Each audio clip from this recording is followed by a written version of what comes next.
On my bench before you here we have a beautiful solid body electric with a fixed bridge. So what we're going to do is cut these old strings off here, replace it with new strings, and then proceed with the setup. First thing we're going to need to do that is the wire cutters and a string winder.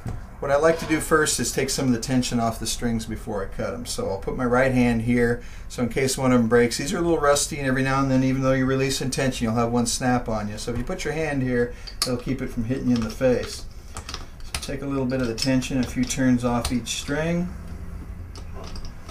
Switch over to the other hand here.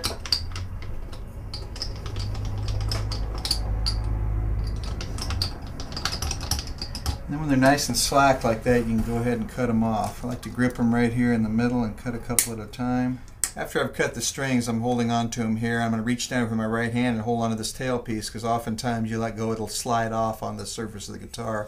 You want to avoid scratching it if you can. And then you take them off of the tailpiece here like so.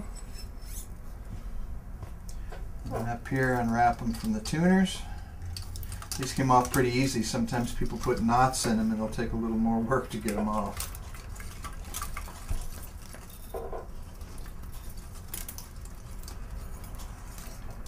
Okay, now that the strings are off, we'll get ready to put on a new set.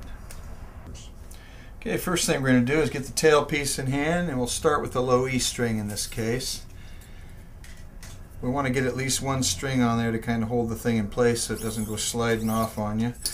So you put it on like so, and holding it up here, run the string up to the tuner and put the string through the hole in the tuner. This particular tuner has a through hole here, and the strings will be wrapped around the post, and we like to wrap them downward towards the headstock, so each wrap is going to go beneath the preceding one.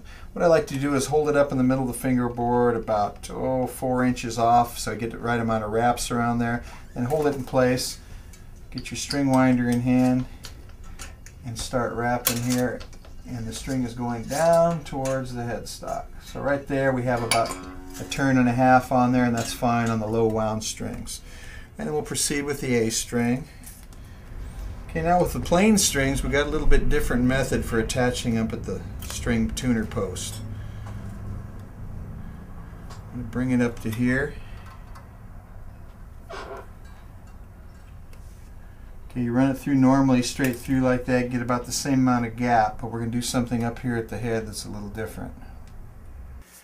Now the difference we have here when we start getting to the plain strings, these are unwrapped. The wound strings actually have kind of ridges on them, and they'll bite pretty good on here and lock against each other, and also on the tuning post. But these plain strings are a little slippery, so what you want to do, run it through here, take this in after you've got your gap over here, and bring it around and underneath the string, and then hold the string tight and pull it straight up and over, and that creates a little lock in there, almost like your finger in like that. And when you wind the string, then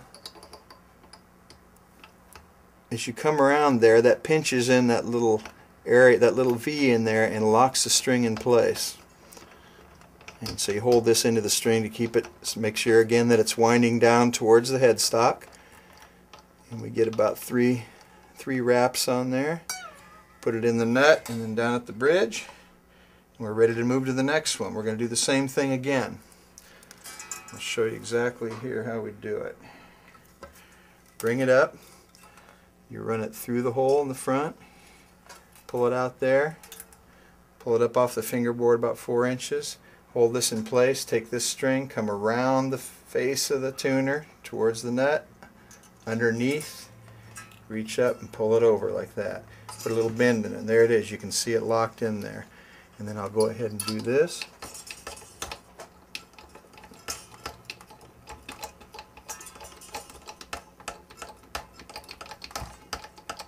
Go ahead and put it up in the nut there. And then we're on to the last string. The high E will be treated the same way. It's the slipperiest and the smallest of all of them, so it's real critical that you lock it somehow. Run it through the tuner. Pull it all the way through. Leave the gap at the fingerboard, underneath, up, over, and bend it down. It makes its own little bend and locks it in there.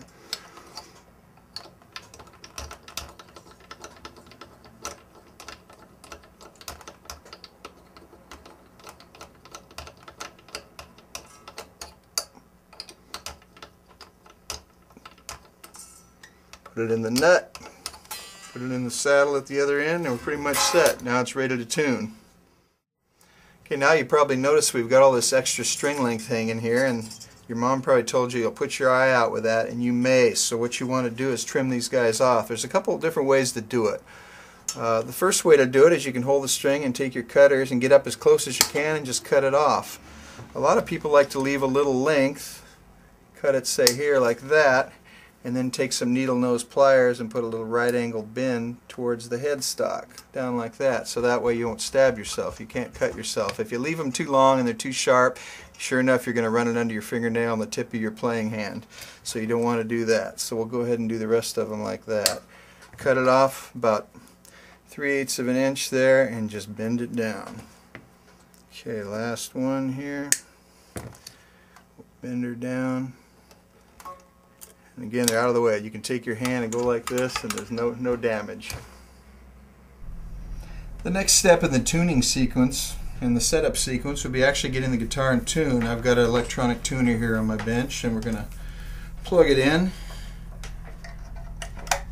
It's a good idea to put it on the treble position, the down position, so the bridge pickup is the one that's working because you get a little clearer tone and more accurate tone that way. So we're going to start here with the high E and get it up. We're going to get it up just kind of relatively in tune first and then go through and stretch the strings out to get them seated on the post and in the bridge. Usually you have to go through twice because the neck will pull up a little bit from the tension of the other strings and it flattens your first ones as you're going along. Okay, it's pretty close there. The next thing, and I can't emphasize enough how important this is stretching the strings so that they settle in on the guitar. They have to settle in on the post and also in the tailpiece, and there is some elasticity to them, so you need to take the string in the middle here, just about so, with your fingers, and stretch it, bounce it up and down a little bit. Not enough tension to actually break the string, but you want to yank on it. And then take it and retune it. It's going to go flat. And you'd be surprised how many people don't do this, and then they always come in to a shop and say they have tuning problems. Okay, I pull it flat again. Now I want to continue to do this till I can no longer pull a string flat. And then you move on to the next string, and you go across and do this to every string. And it's not a bad idea when you take the guitar out of the case every day to play it, to do the same thing. And that'll really help it stay in tune that day. Okay, that one's pretty good. Okay, last one, the low E. String number 6.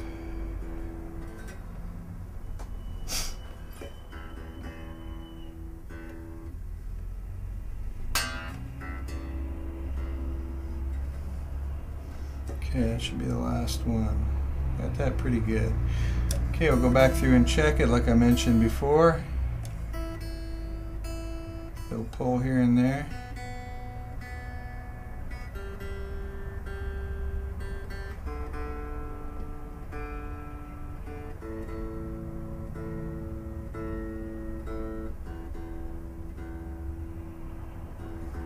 It should be in tune. Okay, there we go. Now we're ready to move on to the next step.